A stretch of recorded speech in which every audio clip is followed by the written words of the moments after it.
गांव के बाहर एक पुरानी हवेली खड़ी थी। सुनहरे पत्थरों से बनी ऊंची दीवारों और बड़े बड़े दरवाजों वाली यह हवेली दूर से ही किसी राजा का महल लगती थी। लेकिन जो चीज इसे सबसे खास बनाती थी वह था दरवाजे पर बैठा एक कुत्ता। वह कोई साधारण कुत्ता नहीं था।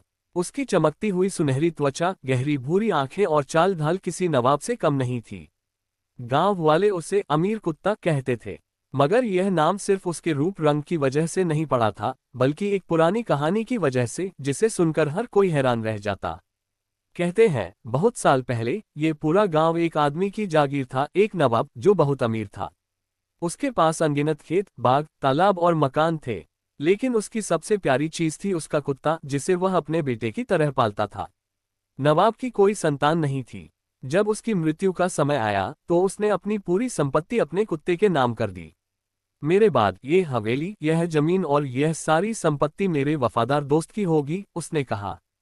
गांव वाले ये सुनकर हैरान रह गए, लेकिन नवाब के फैसले को कोई बदल नहीं सकता था। जब नवाब चला गया तो उसकी सारी संपत्ति कुत्ते के नाम हो गई। वह अब सच में अमीर हो गया। समय बीतता गया और गांव में नए लोग बसने लगे। कुछ गरीब थे, कुछ बेघर थे। उन्होंने कुत्ते को देखा और कहा, हमारे पास रहने की जगह नहीं है, क्या हमें यह जमीन मिल सकती है? कुत्ता कुछ नहीं बोला, लेकिन अगले ही दिन हवेली के पुराने नौकरों ने देखा कि उन लोगों के लिए रहने की जगह तैयार कर दी गई थी। फिर कुछ किसान आए और बोले, हमारे पास खेती के लिए जमीन नहीं है, क्या हमें कुछ खेत मिल सकते हैं?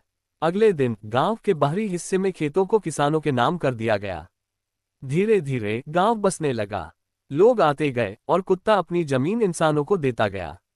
उसे कभी किसी चीज की परवाह नहीं थी, न दौलत की, न शान और शौकत की। उसके लिए ये सब सिर्फ सामान था जो दूसरों के काम आ सकता था। सालों बाद गांव पूरी तरह से बस चुका था। हवेली अब भी खड़ी थी, लेकिन उसमें रहने वाले बदल चुके थे। वहां अब अमीर व्यापारी, बड़े जमींदार और नेता बस चुके थे। पर हवेली के दरवाजे पर बैठा वह कुत्ता नहीं बदला था। लोगों की पीढ़ियां बदल गईं, लेकिन गांव के बुजुर्ग अब भी अपने बच्चों को यही कहानी सुनाते थे। यह जमीन असल में हमारी नहीं है। पहले यह एक कुत्ते की थी, फिर उसने हमें दी। हम खुद को इसका मालिक समझ सकते हैं, लेकिन असली मालिक वही था जिसने इसे बिना किसी लालच के हमें सौंप दिया। आज भी जब कोई उस हवेली के सामने से गुजरता है तो दरवाजे पर बैठे उस कुत्ते को देखकर रुक जाता है। उसकी आंखों में एक गहरी शांति होती है, जैसे वह सब कुछ जानता हो।